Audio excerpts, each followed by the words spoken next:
CMMS Radio talks about all things CMMS, computerized maintenance management software, focused on maintenance management. It's the people, the process, and the culture that make your CMMS journey a success. All right, there she is. It's Andrea Banfi, and she is with ShireSystem. She is the product manager, and we're going to get into some conversation today on CMMS Radio about her background, how she got to where she's at, and what they are doing. Andrea, welcome to CMMS Radio. Thank you, Greg. Thank you for having me. It's a pleasure. It is a pleasure, and it took us a while to get this organized. We got to deal with some time difference, but I want to talk right away about your background because some of my notes, I think you spent about 14 years in maintenance management. That's right. Yes, about 14, into the 15th year in asset management, maintenance management. Yes, that's right. Various roles across a number of industries. Yes. Can you tell me how that started? Like, if go back as far as you want, but I want to get an idea of how you really got into this industry and what kept you. Yes. So it was incidental. It was not or planned in advance. I think most people do get into this space incidentally. It's not something that I was aware of, but I come from a systems world, was very interested at my previous role. Before I got into asset management, I was working with systems. I did a number of different things, but the part of my role that I enjoyed most was building a software system. And so that I thought, well, I'd better look into that a bit more. I enjoyed it so much. I studied, got a diploma in business analysis, and then I got straight into a role where we were implementing Maximo from IBM into a large sort of infrastructure organization, London Underground. So London-based transport system. Yeah. So dealing with that particular system, that magnitude of a system and that magnitude of a workload, right? Like, no joke, lots of moving parts. Absolutely. And it's a huge underground system with really, really old assets, lots of dependencies, high pressure, in terms of operations. And so, yes, got into the deep end straight away, and I loved it, and I never looked back. Well, I love those stories because when whatever you do meets with some form of passion, or you suddenly find out, I didn't know, but I love this, you seem to be able to do better work. I mean, I think that's how it's always been for me and a lot of people that I know. I'm sure you hear the same thing, but were you already at that early stage dealing with, one of the most popular systems out there and what I think is a highly unique workload where you're doing the deployment? Did you know right away that you were doing something that connected to like the world and what keeps it moving around, or did that take a little while to sink in? No, it was almost instant. So the London Underground is the oldest underground system in the world. There is such a community around it. There's so much love towards it, and so already it was seeped into history. It's there are so many stories, books about the system, about the history of it, and it's continuously growing and evolving. So I was taken straight into the heart of London. So the historical aspect, the engineering aspect of it, and just that, I've been using the underground for many many years, and it never occurred to me, how come, how do those displays get maintained, or how does the electricity electrical system get maintained, the tracks, what's happening in the tunnels, what's behind this door, what's behind that door, what if I go down this way or not the other way. So it was very, very real from the very beginning. When you were working on that deployment, were were you spending more time behind a desk, or did that include that time where you're in the various pieces and parts and areas of the underground to kind of understand what you're putting into the system? Yes, so we'd go to spend a night with the station master, go on sort of track inspections, absolutely spend time with the health and safety team, doing health and safety inspections. Yes, very much hands on, and that was what. So you saw a part of it. You learn one part of it, but you see glimpses of so much more that you didn't know. So that kept the interest and kept sort of the excitement up, because okay, I see how this tiny bit works, but this is huge.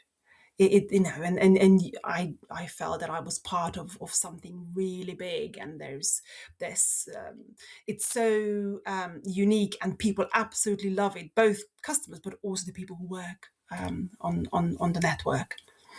Yeah, and that's the part right there that we kind of recognize it when we're in it or when we're around those people, but a lot of other people might not know. There are so many people that are passionate about these things, whether it's the deployment of the CMMS platform, the activities themselves that are being done. Hopefully they're the right activities, right?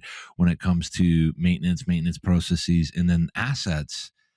You talk about how critical every piece is when you're talking about the London Underground.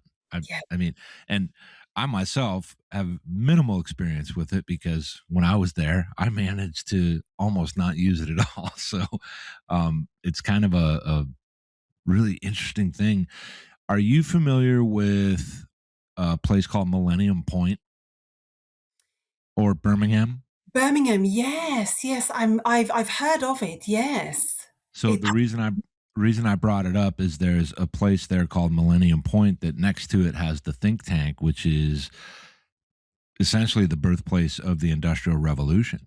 And you Yes, get to see all these different pieces of equipment. And I'm trying to remember right now if there was anything representative of the London Underground, and I'm sure there was, but just kind of wanted to mention that because that's where I was last year and got to see some of these things. Now, when you're there, at some point you move on. Do you move on from there and now you're with Shire System, or were there some stops along the way that further informed? I'm going to mix this in your maintenance maturity because you've gone on a bit of a journey when it comes to that as well. yes, absolutely. So I started there, and my role changed quite a bit over the years. So I started on the implementation side, and then I moved on to project management and account management. So seeing the same world from different angles, the same problems from different angles. You'd have different roles, you have different interactions, you've got different Mhm. levers you can pull to help your customers get where they need to get in these different roles. And so this was around maintenance management. And then at some point, 7 years into my journey, I moved into a product management role, but looking at the analytics side of the asset management cycle, so the planning. And I looked after an enterprise analytics product that looked at asset investment plans, long-term plans, mainly used at this point. I was working within the water industry. Um, Looking at long-term investment plans, 35 years, 65 years investment plans into these sort of large infrastructures investment projects. So again, asset management, but more the planning, the asset performance, asset investment aspect of asset management. Right. So through these experiences, each stop along the way, it's a slightly different vantage point as it relates to maintenance management and asset management. So at some point, you end up with ShireSystem, and now in this particular role, you get these varying exposures on a constant basis when it comes to what you do as a as a product manager, but also you interact with not just your team, but with the teams of the clients, and you get to gather feedback and understanding. I'm curious to know what that started out as versus what it looks like now, because you've been doing it long enough where um, some of those things are like happy memories, but you've come so far, and then other things you get to discover maybe that are new, the kind of things that you hear from different clients and challenges, and how that drives what you do as a product manager. Yes, yes. So, what I've really learned, when you think you're a product manager, you think it's all about the product. Hmm. But actually, what you learn, it's all about the problem that the customer is facing. It's all about the problems. It's understanding where they are at, what their challenges are.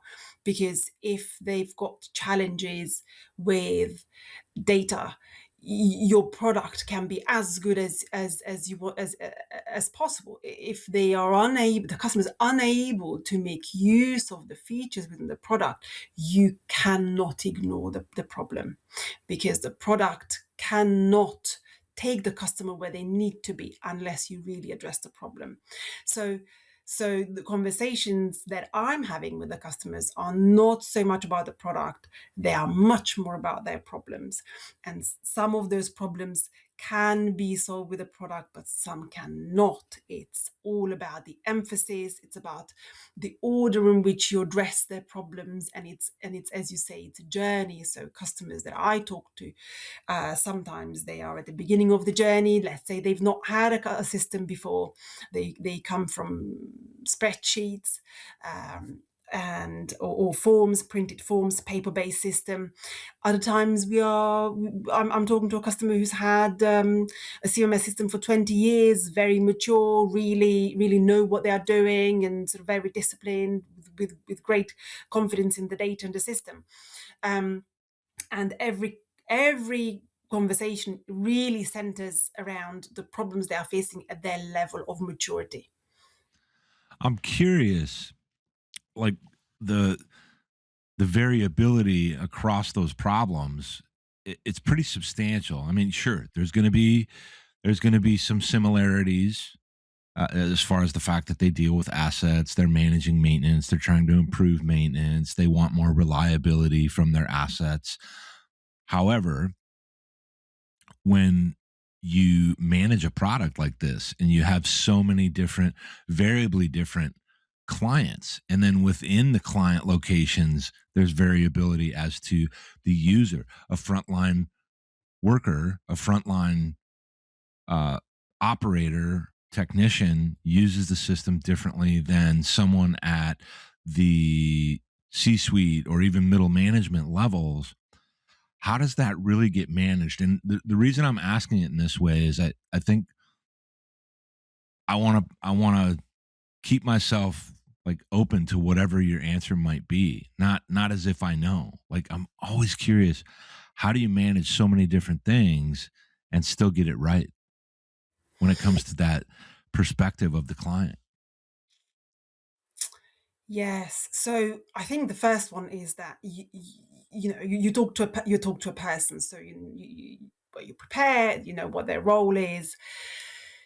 Um, the hard bit is to justify priorities, Mm, because as you say, the priorities are defined by our customers, but they are all different, right? How do we prioritize what we are doing with the product to balance these different needs that our customers have at different in different roles? and in different at different levels of maturity. And that is a real challenge, both in terms of product management, but also account management, in terms of communication. Where do we put the emphasis? Do we put the emphasis on the smaller tactical aspects that can be improved, the little features that will improve, someone's life, something that happens automatically, they don't have to do it manually, copy and paste? Or do we go for a feature that is promising a significant ROI to the customer? That is a challenge, and we see that at our user group meetings. The topics that our customers bring up at these user group meetings vary from a small little step within the process, within their setup, and talking about the concepts and that we would be applying to our predictive maintenance solutions. So it's really a challenge. I think you just have to put your sort of, you're human, and you are listening and responding and trying to give an answer and sort of put in place, obviously sort of follow-up steps that balances all of those. It's about communication, building relationships with customers that I then sort of continue after these user group meetings. My details are out, they are public, customers just email me, users just email me. It's a balancing act. It's a balancing act because our resources, our development resources are not infinite. Well, and I think that's, as users of technologies of any kind, right? Whether we're talking about a CMMS or something else, we sometimes have that perception that our providers have those infinite resources, and it's just not the case. Maybe with some of these really massive global companies, sure. But when we're not that, and I don't want to call them out by name, when we're not that big and we just don't have this super deep bench of people just sitting around ready to go when you need them, but you got to manage that as well. I wonder, when it comes to the prioritization of, let's say, for example, a feature enhancement and I don't know if you're allowed to talk about this, but I'm going to ask anyway. Are you in a position where you specifically can decide how you're going to prioritize something, or do you use some kind of a metric or something to make a determination as to what we're going to build next? So what we're going to build next, it's almost there is not a lot of room in deciding that, because what we are trying to do as an organization, we've got a vision, we have a strategy, and we have customers who are demanding things from us. So the wriggle room is not great, not huge. So yes, I do make those decisions, but I don't make them in isolation. I involve my colleagues, our internal stakeholders, our customer success team, account managers, the support team. And of course, we're also looking at what's happening in the market, what are our customers demanding, and also what is now feasible, what is what is it that can be done today technologically that we couldn't have done 5 years ago, right? And I'm kind of thinking AI. So we are looking at what is it that we absolutely must do, and that will take our customers where they want to be.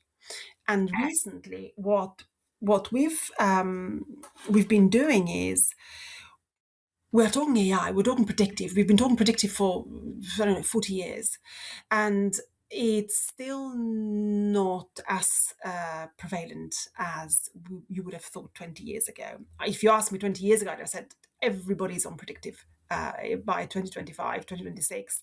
It's not the case. And investing in those high-end technologies and features only makes sense from a product perspective if most of your customers can make use of it and if it delivers value to most of your customer base. If it doesn't, it is not something that is a viable development. It's if your customers cannot make use of it. So what we are doing, we are have changed the emphasis of our customer success and account management processes to help our customers on this maturity journey so that more and more of our customers can make use of predictive, that they do trust their data, that they can trust AI, an AI algorithm that will use their data to make some decisions or make some suggestions. Because if that data is not in the system, it the features are not going to be successful, they are not going to be useful. So interesting, while we are looking at AI features and our customer care, customer success feature emphasis is all about moving our customers up the maturity model. It's an important focus because if you try to force it or start at a level that you're not ready for as a client, there's just no way it's going to work out. There might be a few outliers that kind of landed on it, right? And they kind of skipped a step and were able to do that well. Not everybody can do that.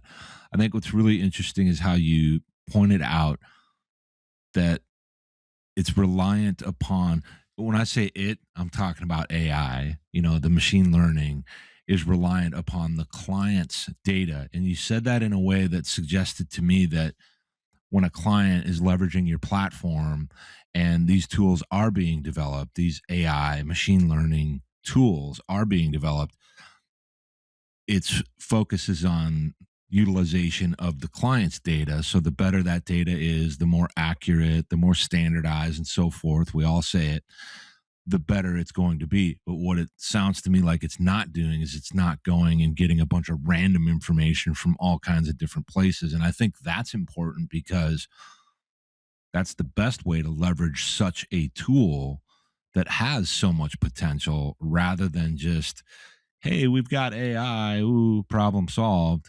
More so, how does it really work? Is it within the context of the client? Because we already talked earlier about the specificity and then the variability, and you have to be able to meet that. Is it more rigorous than you thought it would be to keep up with, manage, and maintain from your perspective, right, for your product, those machine learning models and kind of keeping an eye on them so that they're not um, hallucinating and drifting? We definitely have to keep an eye on them. And we are constantly, the main concern is that while it works in one customer, it doesn't work with another customer. So that is the main concern, because our product is ShireSystem is very easily configurable. So it's being used for facilities management in manufacturing, for utilities organizations. So the data and the emphasis between those, it's very different. And the kind of course, they are regulated and they are regulated differently. So again, what is being recorded and where the emphasis is different. So what we need to make sure is that the solution works for all industries and for all types of data. And that just because the data is structured, I don't know, let's say it's not asset hierarchy, but asset systems, it's still, which is a fundamental difference in your data structure and the logic, that it still works and we maintain that trust, because the moment the trust is gone, it is very, very hard to recover it.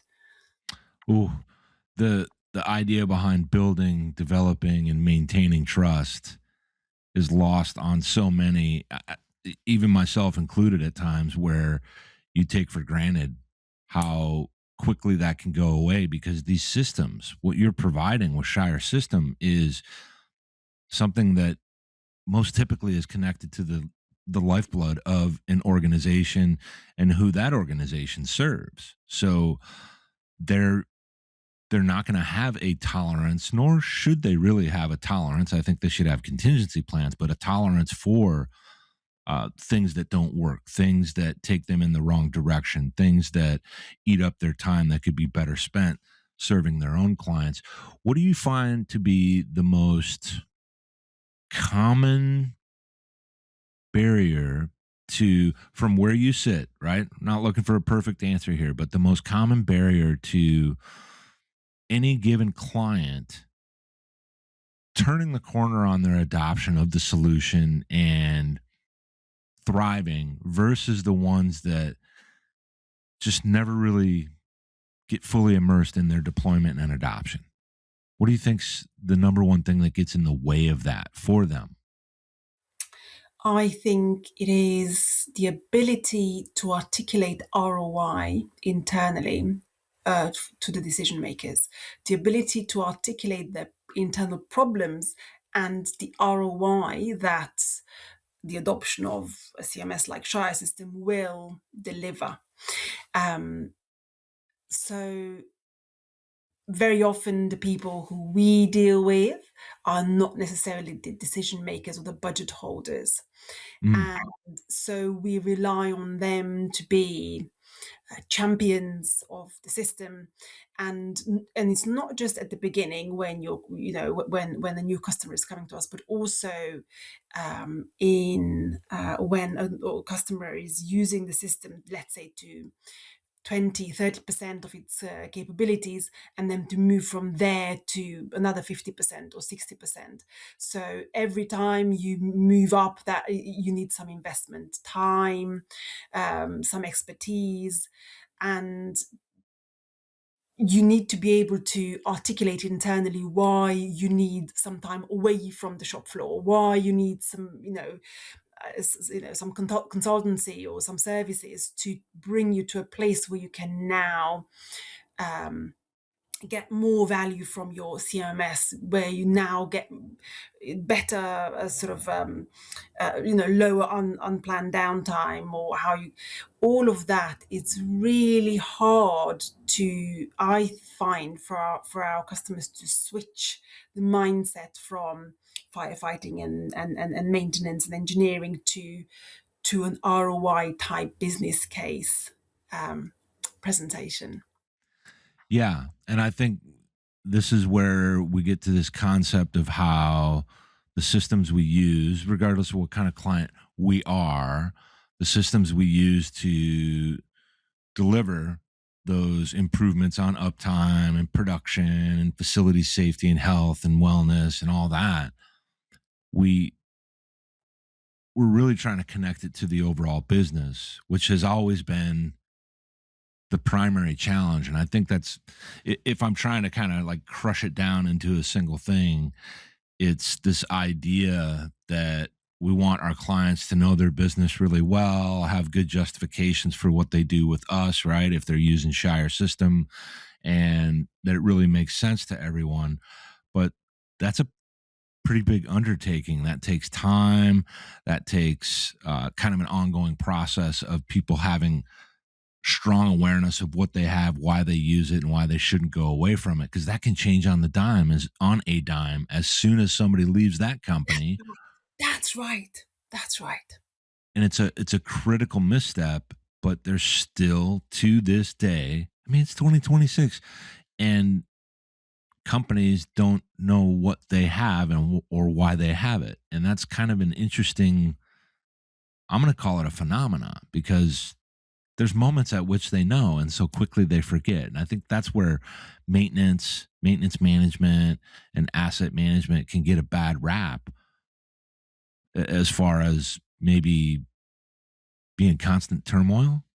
And the idea is that the system is supposed to change that. So I wonder what the main thing is. Have you ever spoken to some clients, dealt with some clients that just tell you spot on exactly what the primary driver is behind why they love the system so much and why they don't know how they're doing what they're doing without it? Yes, we've got some really enthusiastic users, but those customers are customers where there is someone in a role where their role is to constantly look at how they can improve their maintenance and how they roll it out at the other site and how they bring the other sites to the same level that the the golden standard sort of site is. I would say, what would they say?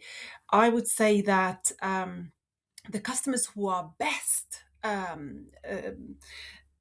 who are using the system to its fullest capacity, if there is such a thing, are the customers who are able to link the system with their strategic outcomes, with their corporate strategy. So, for example, I'm not going to name the customer, I don't have permission from them, but they have a strategy of going paperless, so nothing on paper. And it's a very large organization, multinational. And purely by adopting ShireSystem, they have gone completely paperless. And that aligns with their strategy, and that allows them, because as a maintenance organization, they can speak the corporate language that is understood across all departments, across all functions, all the way to the C-suite. Everybody says, yes, absolutely. The other thing that they also use, so all paper was gone. Every time an auditor comes to site, they open the laptop, log into ShireSystem, and they can answer any question the auditor has.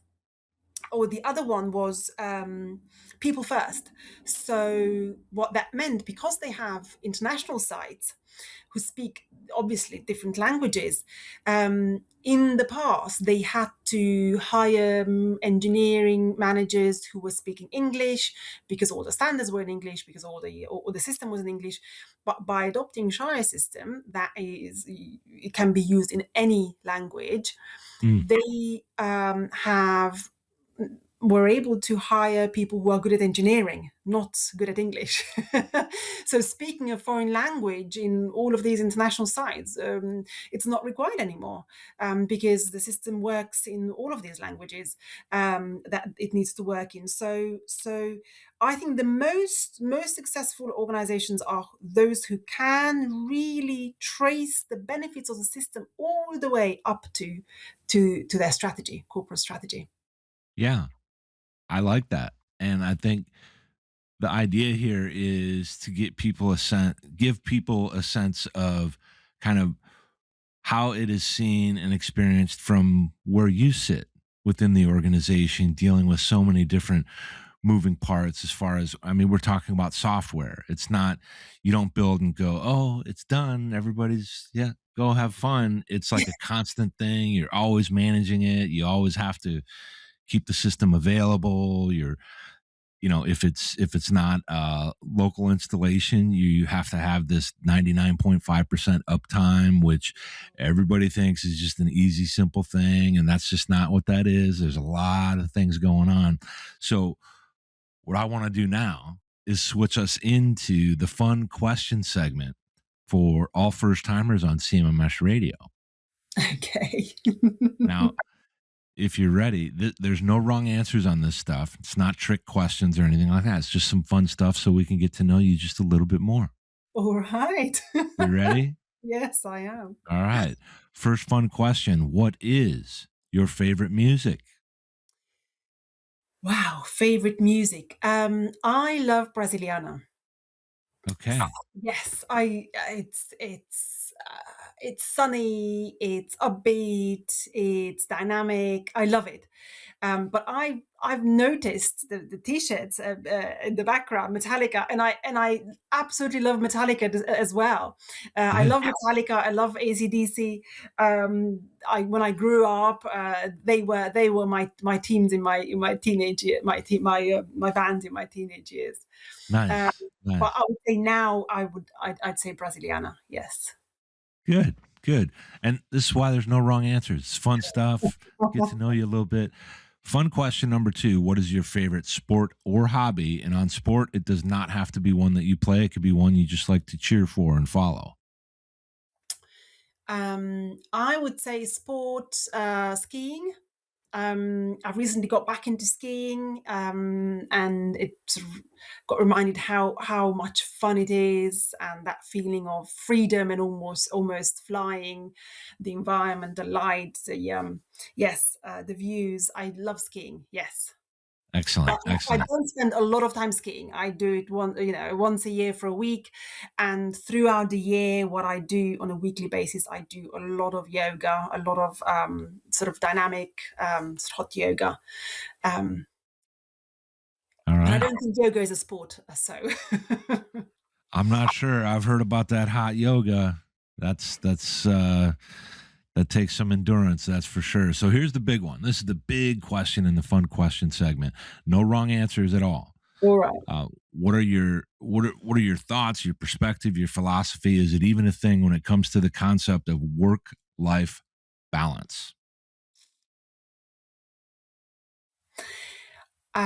So my philosophy is that I have to be body and mind sound and happy to be able to do my job. So I almost feel that it's part of my job to keep myself happy and healthy so I can perform at my best.